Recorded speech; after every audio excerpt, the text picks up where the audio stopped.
get some exercise, and also you actually give these trees their forever home. Okay, so what we're going to do is, the first thing we do is we try and get a circle made in the ground with the shovel. And the shovel that you're using is a pretty powerful tool. It has a pointy end, so we also have a few safety rules. No high sticking, no lifting the shovel over your shoulder, and be careful what you're doing with it. Like if you're walking, you're keeping it by your side, you're not swinging it and hitting someone beside you, okay? And when we're done with the shovel, either stick it back into the ground like this, or put it down this way so that you don't create one of those cartoon problems, right? Where it could hit you. All right, so we're gonna move the pot to the side from where it was, because we spaced them according to how far they wanted these species to be placed. And they're about 4 feet apart, roughly. A big pace. What we're trying to do is create, because we're not doing any extra soil addition, we're going to try and dig a hole that's pretty well about this size at least, and then a little bit wider, so maybe about an inch or so around. And you'll see how it's going to fit very nicely into that pot. The soil is perfect because of the rain. Really nice. Okay, so we can go down. Yeah, it's going. Thank heavens. Pretty good. I don't have to And put all Sadi my 160 is, pounds. working right now also with M&R on the spongy moth, which we know is gypsy moth, on contract, getting their organized about spongy moth. Okay, so we're gonna get this first piece out. If That's there, the sod, the grain side if always there's goes down. a few of you children doing this, what you do is get help. Don't do it by yourself. We also do a soil testing. So it looks like you've got sandy, loamy soil here. Very nice. And that you can tell by, actually maybe more loamy. And you can tell it by rubbing it through your hands. The loam means it has more humus. And nutrients. Yeah, as well as all the other stuff. Hummus is what I eat with carrots. Yeah. So, what I usually tell the kids is when you're going to dig out the soil, you're not going to be flinging it way over to the other side. You want to create a little pile so that you can use that soil again to put back when needed and where So needed. she's digging a bowl, only the depth of the pot, Yes. but a little wider than the pot, maybe like a hand width So you're on going either to find side. some roots. Just use the shovel to. Oh wow, this is beautiful soil. It's really good. So there are two ways to use a shovel.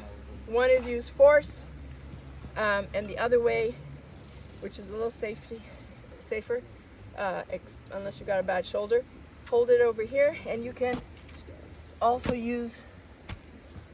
See, it cuts through. So there's two ways to use it. And then you dig it out. I think we're probably just right. Ready for a test? Yeah. You always do a test before So you... you can put the pot in. Aha! So Good we're eye. going to be okay because I know we have to loosen the roots usually. So we want, very quickly, for the younger folks here, what is underneath in here? Roots, exactly. And what do roots do? Yes, because they do what? They take what out of the soil? Yes, water and nutrients, exactly. And then what else do the roots help the tree do? Right, stay stable. You notice where she's holding it? She's holding it just above the at root the bottom. collar. So we call this the root collar. And the root collar basically is kind of like your ankle. Imagine your feet are the roots, right? And you want the stem to be above ground. You want the roots to be below ground. So that's why we want to make sure that this is going to be parallel. I know it's a little high because we're going to probably take out some of the Here's the soil. trick. That's a trick to get out of the pot. See and that? sometimes they're stuck in there. Sometimes they pop right out. Oh. And there we go. So you do see the roots. You were all right. There are roots down here. And so because they've been in a pot, they kind of grow around themselves. So we do loosen them up a little bit from the bottom. You don't want to strangle it. They'll grow in a circle if you don't open them up Just- a bit. and then 'Cause you do don't it want to over- strangle it in a few years. It'll be dead. Correct. And then do it over the hole so that the good stuff falls inside the hole. And then sometimes if you've got, there's one more trick. If you've got clay soil, like this soil is really good. The roots are going to go through. You can also create some cracks on the side so that some openings Your bowl to has give- cracks. to give a head start so they don't have to fight to get through. So now we've got the plant in. Does that look like it's going to be about the Yeah. same height? Yeah. So if you see trees sometimes that are planted too high, that's not good because the roots like to go out, they get dry, right? If you see trees that are planted too deep, trees have lenticels, and you can see on here, on the They're like the pores. stem, they're like pores. Woody pores. Oops, I just did a, sorry buddy. Anyways, yeah, okay, good. So what you want to do, they're lenticels. Everyone want to say it? Lenticels? Right. Lenticels. And so those lenticels help the tree also breathe a bit. It's the easiest way to say it. And so when you do put soil around it or mulch, for example, wood chips, people do it sometimes thinking that's the right way. No, we don't do that in forestry because it'll smother the tree. You want to make a donut of mulch around it.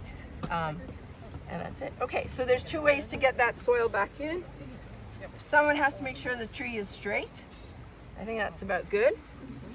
So there's two ways. Use your shovel and then pat it down.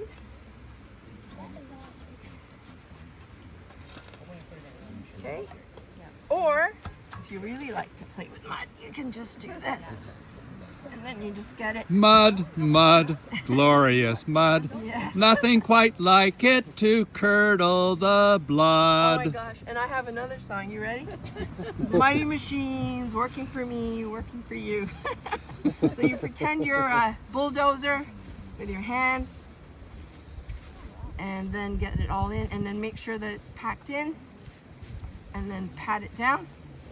So when all the soil is around, you can also, if you feel like you didn't get enough, you can bash that around. Because once some water goes in, you always need a little bit of air pockets for the roots. You can take this. Now what she's doing, she's building a berm with the green side down. Yes. The grass is a competitor for the water because the short roots will get the water before the tree. So the grass has to die around the Exactly. tree.